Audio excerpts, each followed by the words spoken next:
Біздің айтатын тақырыбымыз инклюзивті білім беру, яғни инклюзияның қадамдары, қағидалары және құндылықтары. Жалпы инклюзивті білім беру дегеніміз не?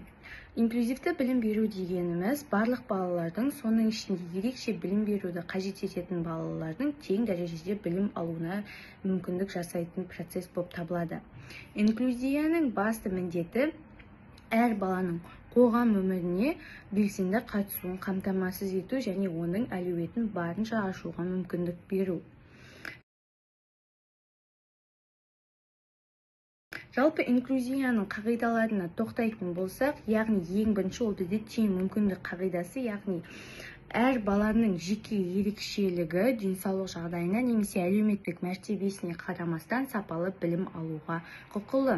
Одан кейін екіншісі бізде қолжетімділік қағидасы, яғни білім беру ортасы барлық балаға физикалық және психологиялық тұрғыдан қолайлы болуы тиіс.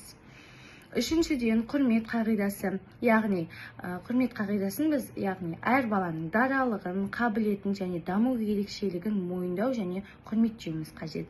Қатысу қағидасы, әр баланың мектептегі өміріне, сыныптағы іс-шараларына толыққанды қатысу керек. Яғни үндемейтін бала немесе сондай бала болған жағдайда ол бір шетте қалып қалмау керек, барлық бала бірдей атсалысу керек. Одан кейін қолдау қағидасы, яғни мұғалімдер мен мамандардың тарапынан оқушыларға қажетті көмек пен түзету қолдау көрсетілуі тиіс.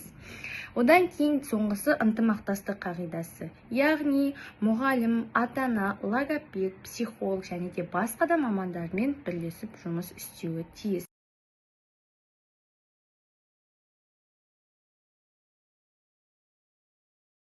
Одан кейін біздің айтып кететініміз инклюзияның құндылықтары.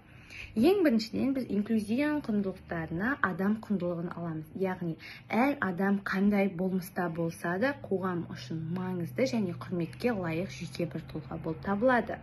Одан кейін әділдік пен теңдік құндылығы. Яғни барлық балаға, адамдарға қандай жаста болса да бірдей мүмкіндік беру. Мейірім және түсіністік, яғни қасымыздағы адамның басқа адамның ерекшелігіне түсіністікпен қарап қолдау көрсету. Одан кейін төзімділік пен құрмет, яғни айырмашылықтарды қабылдау және бағалау. Одан кейін әрине инклюзияның ең басты құндылығының бірі жауапкершілік. Әр педагог пен қоғам мүшесі инклюзивті орта қалыптастыруға үлес қосуы.